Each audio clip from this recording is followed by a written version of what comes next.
Hi, Arlene. How are you? I'm great. So happy to be here. Thanks for having me. Thank you so much, Arlene, for saying yes. I'd like to introduce myself formally. My name is Nicolette. I am the creator for the podcast titled You're Worthless. Read that again. The juxtaposition of your very soul. Oh, wow. You coming up to my, sliding into my DM is, I felt very happy because the essence of my podcast talks a lot about self worth. And then you're coming in to share your insights and experiences as somebody who wants to balance work and life, or like I view it, life and work, right? Because I prefer to put life first and then work. So, yes, I'm excited to get into the conversation. So, if you'd allow me, I'd like to introduce you to our listeners today, and then we can get right into the conversation. That sounds wonderful. All right. So, hello, everyone. We have Arlene Cohen Miller here with us. Arlene brings a wealth of training and experience to help you compassionately and wholeheartedly lead yourself and create the life that works and feels right for you. A life where you experience less stress and more patience, kindness, and peace. A life where you experience more contentment and joy. She's a work life balance coach and a professional certified coach with the International Coaching Federation. Arlene is also a Colorado attorney, a certified meditation facilitator, and has a diploma in transformational holistic counseling from Australia. Wow, welcome, Arlene. Thank you. Okay, now I'd like to take our listeners a trip down memory lane. Can you share with us first what was it like growing up as an Arlene? Well, I grew up in the southern part of the U.S. Right now, I live in the West. It's very beautiful. Actually it's one of the places that they raise and breed horses. And I mean it's very Wow, cosmopolitan too. But yeah, Lexington, Kentucky, where I went to law school, is a place they raised and breed horses and have the Kentucky Derby, which is known all over the world. But anyway, it was a pretty normal, mom and dad and suburban kind of lifestyle growing up. Very happy and secure. And when I was about 15, I decided that I wanted to become an attorney, much to my parents' surprise, because that was, I think, the first in the family. So, yeah, so my father's pretty traditional, but he supported me all the way through it. And so I did become an attorney. I've had two law firms, one in Cleveland, Ohio, which is in the Midwest in the U.S., and one out in Colorado, where I live now. And when I opened my first solo practitioner, law firm on my own when I was 29, I found out I was pregnant. So I have been whoa, and my family was all in Kentucky, which is like a 6-hour drive away. right. So, and my husband's family was away too. And so I really had to scramble and learn by myself how do I have a business and take care of a child. And it was a really interesting journey. I'm really grateful for it. And so, yeah, so I've been a working mother, both married, divorced, single my whole life. And it's been a really cool journey. I don't know, not too long ago, we sold our law firm in Colorado. I was like a lawyer for a long time. I wanted to, focus on coaching and mentoring and facilitating. And while I was a partner in this second small law firm, I got my diploma in coaching and mentoring and a diploma in transformational holistic counseling, as well as my certification as a meditation facilitator. I was very busy. So yeah, I just always wanted to do something else, and that's what I do now. Wow, what a journey. I know I'm gonna learn a lot from you, Arlene. Okay, so when you said that you were an attorney, because I'm okay, maybe I didn't introduce myself of where I am right now. I'm in Kuala Lumpur, Malaysia. So I know the journey to becoming an attorney is different in the States. You have to do, I don't know, your bar and whatnot. What's the process like? You have to have an undergraduate degree, 4 years Okay, of college, a all right, university. You have to take an entrance exam, and get a certain score in it to be admitted to law schools. Every school has different requirements, and once you get in, it's 3 more years of law school. Some people go on to get like a master's in taxation. Not my deal at all, but that's like another year if you want to do that after that. So it was wow. 7 years. It was 7 years of higher education to become a lawyer. Plus then you have to Four take a plus bar three. exam. And then you have to take a bar exam in the state that you want to practice law and to be able, to practice in that state. Much like a lawyer, right? So, Yeah. sorry, a doctor. Sorry, a doctor. A doctor, you need about 7 years too, or No. longer. Well, they have 4 years of university. I was married to a doctor, that's why I know. Then they have Okay. have their residency where they specialize, and some of them specialize in, two residencies. Residencies are 1 to 3 years. So, and then you have to, of course, take an examination to be licensed to be a doctor in whatever field your expertise is in. So it's a long haul too.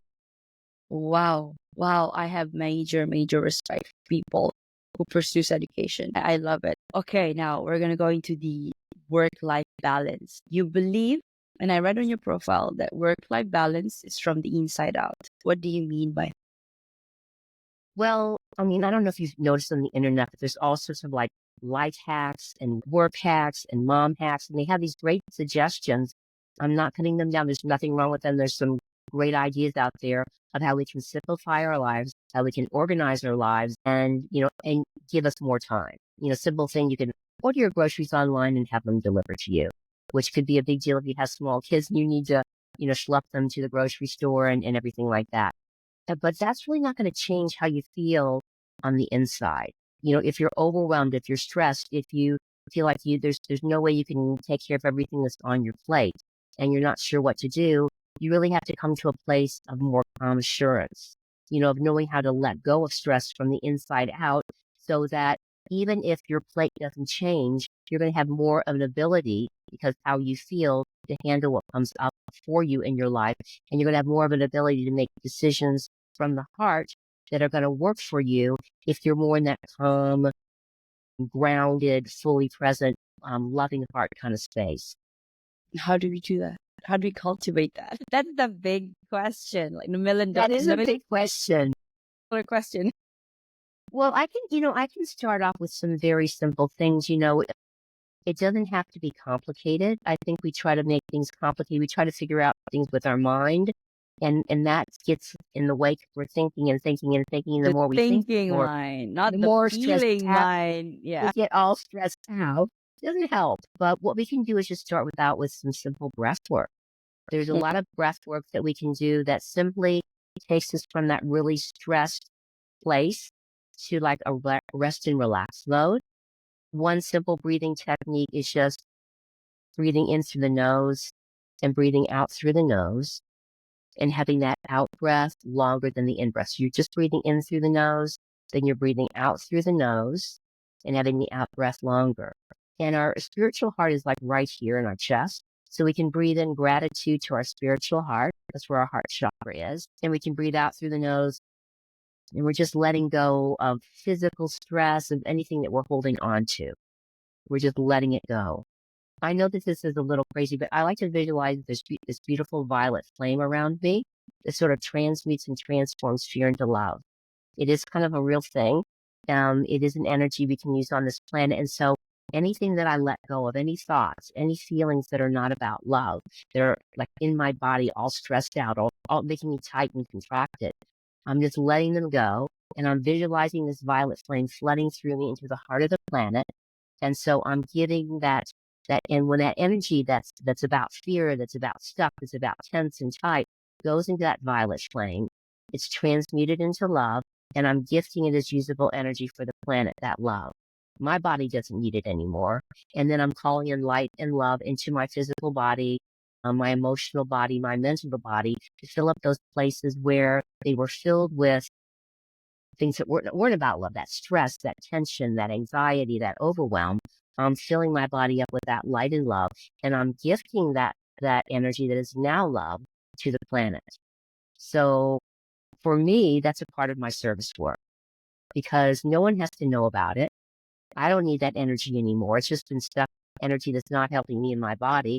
I'm gifting it to her, and I'm filling myself up with more light and love. And what happens as we play with a process like that is that more and more cells in our bodies are filled with light and love, and less are filled with fear. That was a big mouthful. I'm spelling, but you Yeah. asked. But I was just imagining the energy transfer between us and Gaia. Yeah, Gaia. I love Gaia. Yeah. She's And then gorgeous. she is. So yeah, I have spoken to a lot of people, a lot of meditation teachers, and they say that, and I too, because I'm human and I forget. It's been very hectic for me the last month. I was in the States in September, so I just got back and I was making like some pretty big decisions about my life. Moving from Kuala Lumpur all back home before I migrate again. So and those decisions, those time, sometimes I forget to how do I say this? It took me a while to really recalibrate and then really bring myself to that peace or stillness state that because I used to be very frantic. I used to be chasing, and then after the corporate world, in the corporate world, and then after that, only when I realized that when I was let go, I'm like, okay, maybe this is a chance from the universe to say, okay, maybe you should refocus and see where you are at right now. I mean, mentally, spiritually as well. So, and but then when big decisions are being made, you sometimes you forget to breathe. Like your head is like you're about to have that migraine, but suddenly when you think about it, did I breathe today? And Right. then you just and in that instant, that second, then you can suddenly begin to think clearly again. So I Yeah. forget. I know the importance of breath work, but sometimes I do forget as well. Yeah. Yeah, Well, and yeah. another thing that you might also enjoy because you know who Gaia is, she's the being that embodies our planet, and she loves us. You know, she gifts us these bodies so that we can incarnate into form, and she unconditionally loves us. You know, there's not a lot of unconditional love on this planet. A lot of it's transactional. I will love you provided you do X, If Y, and Z for yeah, me. correct. And she's not like that. She just loves us unconditionally. And so another way to help bring us back to here and now is to, from our heart chakra, that energy center right in our chest, you visualize this column of light going down your body, out your legs. It's these huge roots of light, and you're a tree and you're anchoring into Gaia's heart. So your heart is connected, her heart is connected to my heart, and I'm physically grounding into the planet. So I'm affirming I am fully present here now. And when I'm fully present here now, I'm not thinking about the past where I might be remorseful or I might be imagining or reminiscing, and I'm not thinking about the future where I might be, in anxiety or stress or overwhelmed with all that I have to do. I'm right here. And that sort of brings me back to center, you know? That just brings me back to okay, I can handle this because I'm not scattered. Because when we go into stress, sometimes our physical body's here, our emotional body's over there, our mental body's over there. We need to pull them all in so they're all over our high heart. And that's when we feel scattered. You know, that's why we pull ourselves in. You didn't expect this from me, did you? No, thank you. I needed this. I needed this. Like, yeah, because when it's like hearing from a coach, I think this is gonna be like a mini coaching session as well for me because I've not been really grounded the last couple of days or weeks. So when you said it, it's like, okay, it's okay, Nicolette. You can pivot and then start again. Start Yeah, again. yeah. Okay. Wow. Thank you so much for that, Arlene. You're Um, welcome. okay, next question. What is a simple way to upgrade our experience of life? Hi, I'm Nick Nieras, your host of the Your Wordless podcast. Now, if this real raw stories hit home, don't wait. Please follow, like, and subscribe my Spotify and YouTube. For bite-sized inspirational reels, follow me on Instagram, TikTok, and LinkedIn. Don't wait. Your transformation starts today. Thank you, and bye for now. Well, the first thing we need to do is stop doing a lot of things that don't serve us because lots of people think, well, I need to add more things to my life.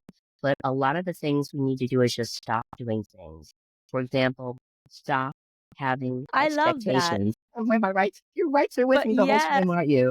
no, yes, because you see now that I'm here right now, I'm in a more like slow pace city. It's like I feel there's this thing within me like I see the word I have to be productive, whereas I look forward to just not doing anything. Yeah. And when you're not doing anything, it's important not to have expectations, of yourself, because expectations are judgments, and judgments are about fear.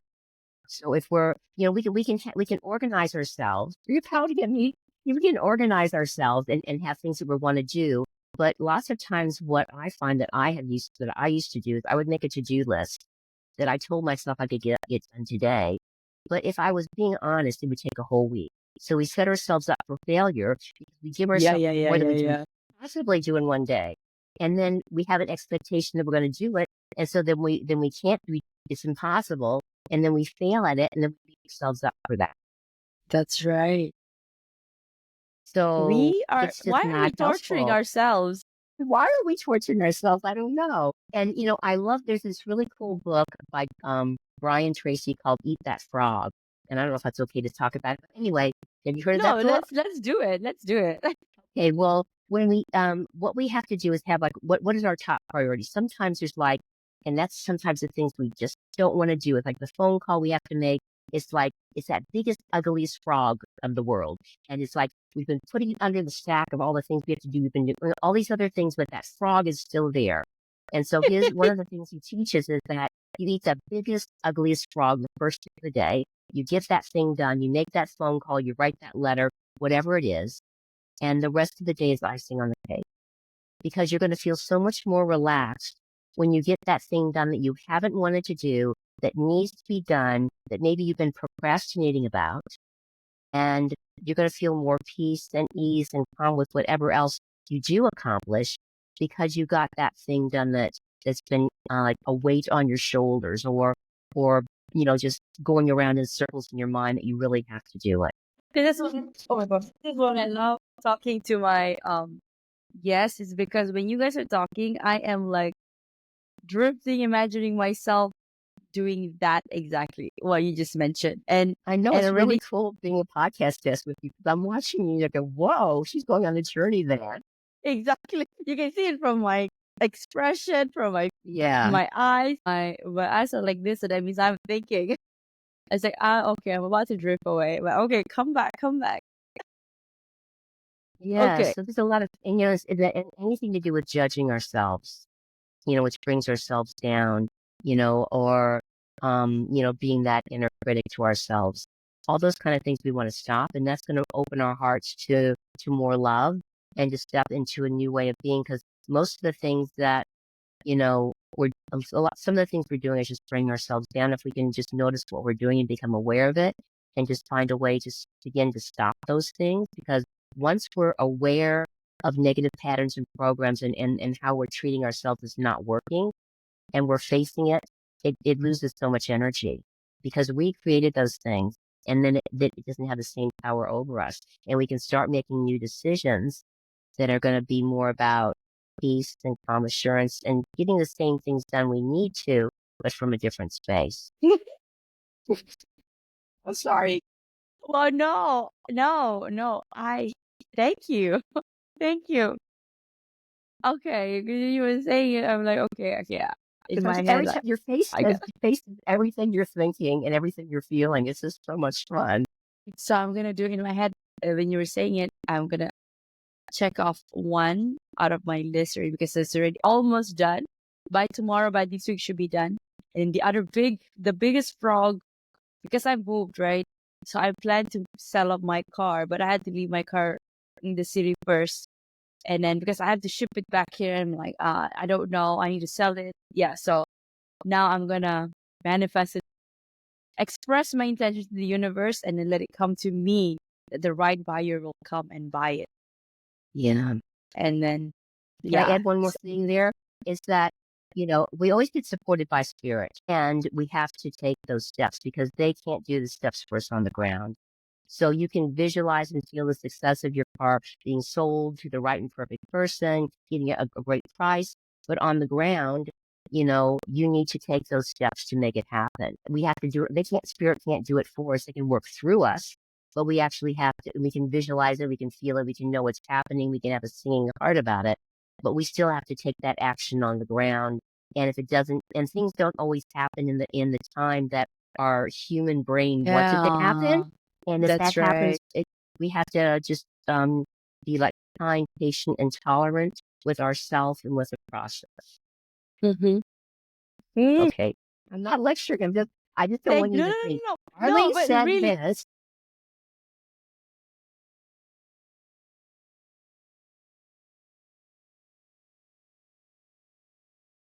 So I'm like, yeah, and I don't use it, so it's a catch-22. So I have to calm myself down, and then take the action, and then put it out there.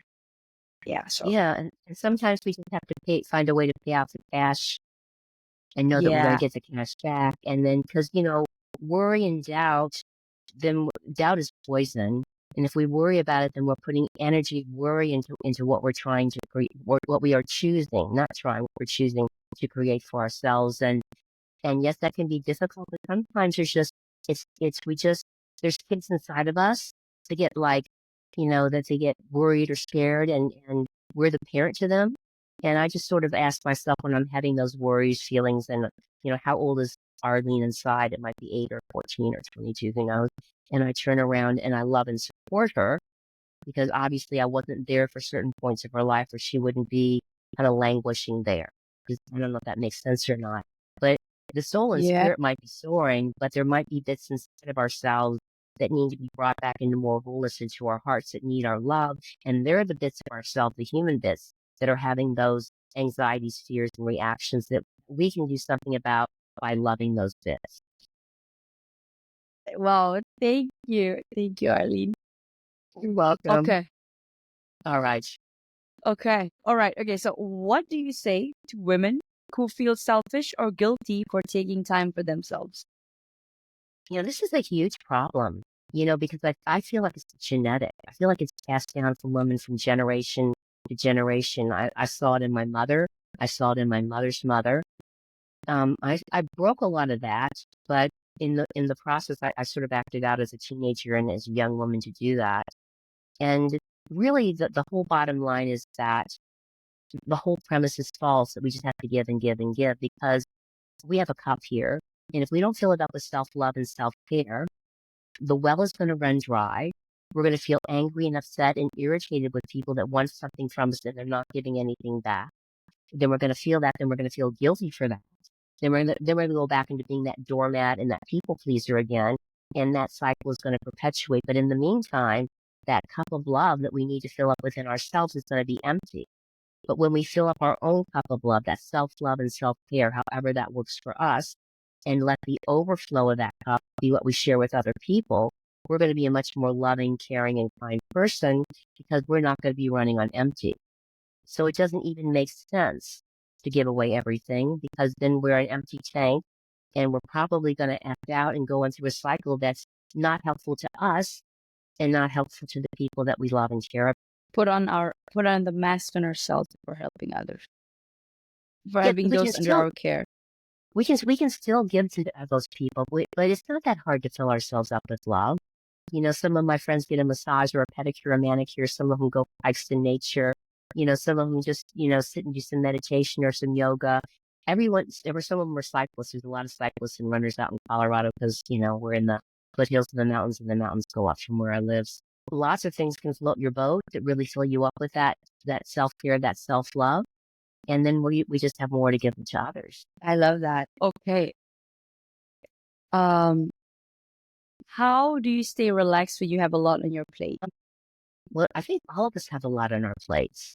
Sometimes, Like today. How like did you? today, Yeah. I had a lot on my plate today, and so did you. I Yeah. guess, some of the things I do is I breathe. I might go outside and take a walk. I went and did a yoga class. I had some conversations with, the people that I live with. All the things I've been sharing with you are things that we can do to relax. I think exercise is great. I feel that getting out in Mother Nature is really, really nurturing. I just feel like Mother Nature is this beautiful energy of like divine love and divine wisdom, divine power, and she just can just flood through us when they're out there in nature. And she's so beautiful. So that's a great healing way. Whatever helps you to really just release, relax, and let go. Some of my friends get out in the garden. I mean, it's different for everyone. There's not one size fits all. you just really have to have things in place where you ask the universe, hey, show me where I'm really getting irritable and I need a break. And then promise yourself you're going to listen and take care of yourself and take a break. And then do something that's nurturing. Lots of times what I used to do is I would notice that and I would push it away until I was ready to explode. I'd give myself a headache or something like that. And so Yeah.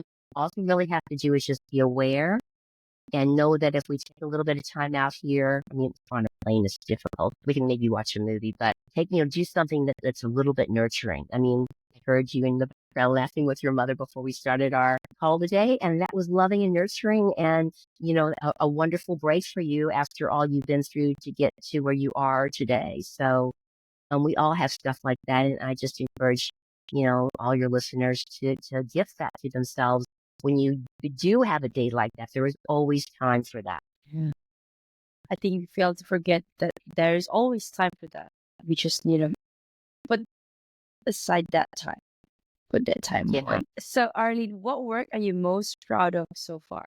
I don't know. I don't know if it's the work the thing that I'm most proud of. I guess I'm most proud of like how I've harmonized my relationship with my son. That's one thing I'm really Mm. proud of. He's Okay. he's 38. He has a son of his own now, and it always felt like we were like very two strong-willed people, like butting heads as we were growing up. Not all the time, but it feels like I've dropped a lot of things that were getting in the way of our loving relationship, and he has as well. And he feels a lot different about me as a mother now that he understands what it's like to be a father and the challenges of that. And I have the gift of him living, like 25 minutes down the road, and it feels like it's really different now. You know, um, and I'm really grateful for that because it wasn't always easy, because we're very much alike. And so, yeah, that's one of the things I think that's been a big accomplishment in this life. Yeah. I mean, I can only imagine what you went through, right? When you were 29 and then you learned that you were pregnant with your son and then you had to work at the same time, opening up your own business. So, okay, can you share with me what was it like and how did you get through that? What were the Well, struggles? what were the struggles? Well, my family lived and my ex's family lived 6 hours away, but it's like an hour and a half plane ride. So I would basically go down there once a month and let them play with my son and get to know their grandson. Since I was married the first like year and a half, I probably worked part time. Even though I was starting a business, it's not easy being a new mom. And I was like really diligent, and maybe it was easier back then, but I interviewed a lot of different women, for childcare. I wanted it to be a home that was loving and caring, and I would feel comfortable leaving my son there. And I found one, and she was a grandmother. She was a grandmother, and she had about 6 other kids in her house, and she was lovely. And when she got older and passed on her daughter, and wasn't exactly a nanny, but she was driving my son around to his activities. He was older then, and he was into karate and he was into chess, and helped out with that kind of stuff. And so I found a network, and I also like developed like a really cool network of women friends. They didn't all have children at the same age at all, but it felt like I needed a community of women to support me. And even one of my friends started like a group. There was like 6 of us, and we get together once a week and we talk about whatever came up for us. And it wasn't about kids necessarily, but it was just nice to know that there was women that were like-minded souls, that we just came together and we did what we did. Whatever happened, happened. And so those were some of the things I put in place. And I was a runner back then, so I always made sure I got out in nature and ran and got out my energy and stuff like that. Yeah, it wasn't easy. It wasn't a perfect by any stretch of the imagination. But yeah, those are some of the things I did in addition to, being a mom and being a businesswoman. Wow. So, okay, sorry to pry. I don't mean to pry. But was it like when you were pregnant, did you get divorced then or after you delivered? I was That was my choice to leave. I got divorced Okay. when my son was 3. Oh, Um okay. Okay. So so so no, no the partner, your no partner was still there then. Okay. Yeah. So and he was, I was very lucky because he was able to, provide a lot of economic support. So that wasn't an issue back then. It was just making sure that my son was taken care of and stuff like that. And he did have his dad and his dad's new wife and family. So, he did have a lot of people that loved him. And, I'm very grateful for that as well. Beautiful. So, Arlene, what are you working on currently? Becoming a podcast host was a natural extension of my second act. Now, after spending 15 years in the corporate world, I've transitioned to helping individuals overcome challenges like navigating tough relationships, career burnout, and aligning their mission with their soul's calling. By certifying as an RTT hypnotherapist and a lifestyle coach, I've made it my mission to empower people to recreate the life they deserve and building a supportive community through my podcast. Now, let me ask, are you facing challenges like struggling to reprogram your mind to attract wealth, weight issues that feel like a constant yo-yo, insomnia or restless nights from daily worries, or just a lack of confidence in public speaking? If the answer is yes, visit www.thenickdarasholisticlifestyle.com and grab a free hypnosis audio of these common struggles. It's a sneak peek into how my coaching works. Are you feeling shy? Don't be, because I'm as real as it gets. Let's connect on Instagram and LinkedIn and start your transformation today. Well, I'm looking for podcasts, obviously, because I've been doing a lot of them. I really love them Like because what's your schedule like on appearing on podcasts, like every day or? when I was in Australia, I did like 3 because, I'm doing other stuff when I'm there and I just wanted to take a Well, break. when did you come back from Australia? About 3 days ago, I was there for 5 weeks. So I'm still jet lagged, just like you. Oh my gosh. 3 days ago. Okay, then you're back at it again. Oh wow. Wow. Yeah, so yeah, but I love it. It's just a great learning experience. I have this kind of fear of getting in front of people and sharing, and even though I might know my field and everything, it's a different thing when you're on podcasts and some of them are live and everyone asks you different kinds of questions. So I really love the learning experience. I love meeting all kinds of people from all over the world. Right. It's really, really cool. I mean, I still have my coaching business and my mentoring business. I do soul readings or, help me to connect with people from the heart and do a different kind of mentoring with them. I facilitate like a kind of an energy healing meditation class. So I'm doing all that kind of stuff that I've been doing.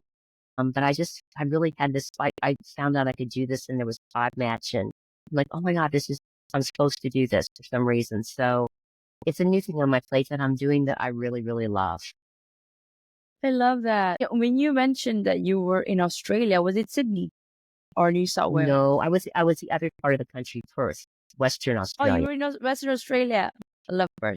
I do too. And I was also in the wheat belt where like 2J is, like where they have all the farms and stuff like that. Wow. Okay, I did not explore that part of Perth, but yes. It's very different. It's about an hour and a half out of Perth. Well, okay. So, what do you have next? What is next for you besides What is podcasting? next for me? I'm just going to be continuing to do what I love, which is coaching, mentoring. I do some facilitating. There's a national coaching company called Ingomu, that I facilitate classes with twice a month. I can speak here about boosting your confidence and self-esteem. I work with people with mentoring. I facilitate, energy healing kind of classes. So all the things that I've been doing, I'm not going to add more to my plate besides podcasts because I still love my family and friends and want to spend some time with them. And Yeah. quite frankly, I had a full-time career for many, many years. So I want to make sure that I still have time to get out there in nature and do the things that I love and not get so busy that, I'm like a chicken with her head cut off. I don't want to do that ever again. Wow. Ingo. Yeah, I had a thought. Are you planning or do you have plans or have you ever organized retreats before for I what you haven't do? done that, but I have friends that do that and I participate in, that's some of the reasons I like to go to Australia. Some of the retreats that I really love are over there. Just my plate is really full right now. And something else, But it's a long but flight, yeah, from it's a long Colorado flight. Yeah, it to is. Perth. Like what was his journey? It's like, well, this time I went from Denver, Colorado to San Francisco. And then Okay. and then I flew to Singapore because my baby brother lives there and visited him and his Right. wife. And then I Uh-huh. went, and then it's a 6 hour flight from there to Perth. It's a long haul. Oh, It's a long shoot. haul. It's about a day, 24 hours. It would probably taken you a day. San Francisco and all the way to Kuala Lumpur. Yeah. Gosh. I went Anyway, to, yeah, from KL to Los Angeles, and then I took a domestic from Los Angeles to New York. So that too was whew, but it's it's a it's lot it's of a great travel. experience. Yeah. It is a great experience. Yeah, so all those things are, the facilitating things and workshops and retreats are all wonderful. It just doesn't feel like that's at the top of my entry now. And it feels like, I'm doing my best here to follow my heart about, what's next. And so I've only been doing the podcasting stuff for about 4 months. And so this is what's next right now. I love it. Love it. Okay. Now, Arlene, we're gonna pivot to self-worth question. So the question for you, how do you define self-worth? Well, self-worth is basically, I don't know if I have a dictionary definition, but it's just Doesn't it's have to just be. loving. It's just loving and caring for ourselves, and knowing that in all moments that I am worthy of love. I am worthy of self-care. I am worthy of filling my cup up with love and having it being overflowed with love and sharing that overflow with others. So I feel that worthiness is a choice. In moments, I know that I felt unworthy of love. I felt unworthy of those kind of things. And they were just patterns and programs that I took on, but I took them on and I could let them go. And so I always affirm to myself, no matter how I feel, because I'm not my thoughts, I'm not my feelings, I'm not, I'm in soul having a human experience in this human body. So I'm going to keep on choosing to be worthy of love, being worthy of, living a life filled with love and engaging in activities that I can be of service. And I just feel that we don't we don't want to wait for a magic wand. We want to help to make that happen for ourselves and affirm it, even if we're not feeling it in the moment, until we actually do feel it. Hmm. Yeah. Thank you. What is You're your welcome. heart's greatest wish? I guess my heart's greatest wish is to continue to keep on, evolving and growing so I'm a greater and greater vessel of love, so I can be more and more service. The planet needs all the love it can get, all the people that can really shine brightly, and to, just continue to be a stronger and stronger spiritual warrior so that, no matter what's going on in the world, or no matter what's happening, I can always, be a strong, oh, sorry about my That's phone, okay, be a stronger and stronger lighthouse of love. That's what I would love to do in this life. because it starts with us. It starts with us. We have a lot of love and support on the inner and the outer, but we have to take that action. We have to do that work. Mhm. Doing that. Do you have a mantra that you live by, Arlene? So, quotes that I love a lot, and that's any disaster can become a blessing. Any blessing can become a disaster, and there's always a better way. So no matter what happens in my life, no matter how heart-wrenching it is, I have the ability to turn that disaster into a blessing. I have the ability to turn lemons into lemonade, because even if, a friend of mine dies or someone that I love dies, I can find a way to honor that memory and to dedicate, services for them or whatever, or do something on the planet, in their memory, and turn that disaster into a blessing. But at the same time, it's to really love and be grateful for all the gifts. You always hear about people that win the lottery and then the money's gone in 2 years. So we have the ability to go the other way too. So we need to be aware and not make choices that are stupid. We need to make loving choices for ourselves. And if we make a mistake, it's just an opportunity to learn and grow. And no matter what happens, whether we turn, no matter what's going on in our life, there's always a better way, because we're always like evolving and growing, like moving forward, hopefully. And so even if we face something that's similar, it could be in a higher turn of the spiral. Again, a reflection from me. Oh, okay. Is there anything that keeps you up at night, or do you sleep well? I usually sleep well when I'm not jet lagged, Okay. but Okay. normally I sleep really, really well. I guess it's. I did have a time in my life when I really had trouble sleeping, and I had to go through like this behavioral stuff to learn how to reprogram my body, which was really interesting. But in these days, I am sleeping well, and I guess it's because I know I work with a process called feeling is healing, where I'm honoring Sorry, and what was feeling. that? It's called feeling is healing.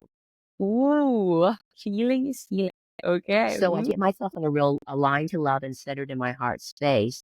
And I just allow myself to feel my feelings. And then I just let them go into the violet flame as usable energy for the planet and welcome more light and love into my bodies and into my life and my heart. So that no matter how difficult feelings feel, how fearful or anxious or stressful or horrible they feel, they're not who I am, and I can allow them to be felt, acknowledged, and move through me and replace them with more love so that when I go to bed at night, I'm not all backed up with all the things that I tried to push away that I didn't want to feel. Because what I experienced when I was younger, I was really good at pushing them away, but then they would kind of boomerang and hit me again. And, one time I just whacked me and I was just on the floor. And it took quite a while to get back up. So I learned the lesson the hard way. And that's one of the things I teach and facilitate in my spiritual classes, so that people can stand on my shoulders and they don't have to go through what I went through. Well, thank you for that. Okay. Arlene, if you could create a quote right now for you to leave to the audience listening and the world as your legacy, what would it be? I would use another quote that I love, another affirmation that I love is I choose to love and love I will. So it's not you're choosing to love from your heart, and you're also putting that power behind the love. So you're being powerfully loving. So I choose to love and love I will. And so I just feel that that's a beautiful affirmation that I love to work with.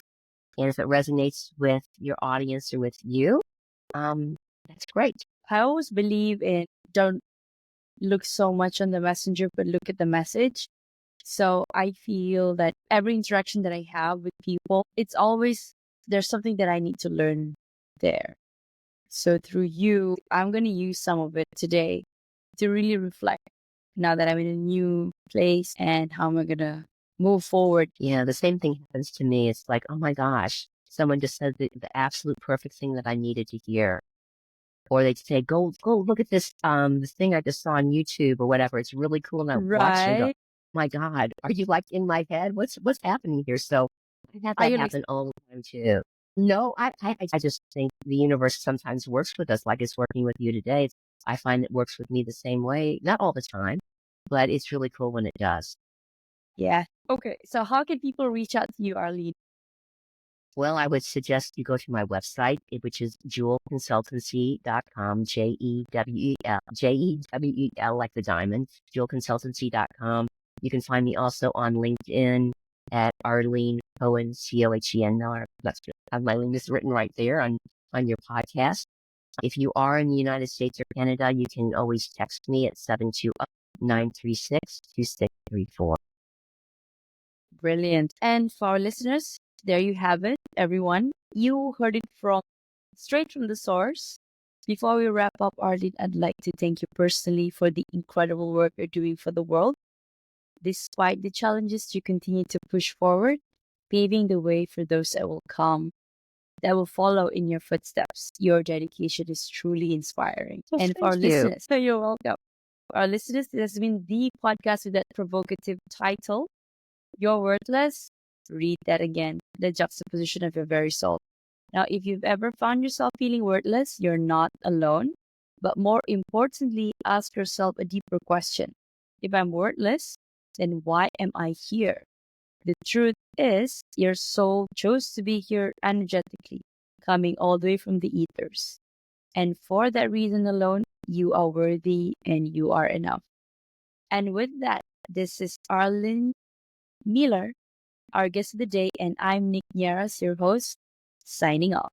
Thank you so much, Arlene, for your time. Thank you. Yeah.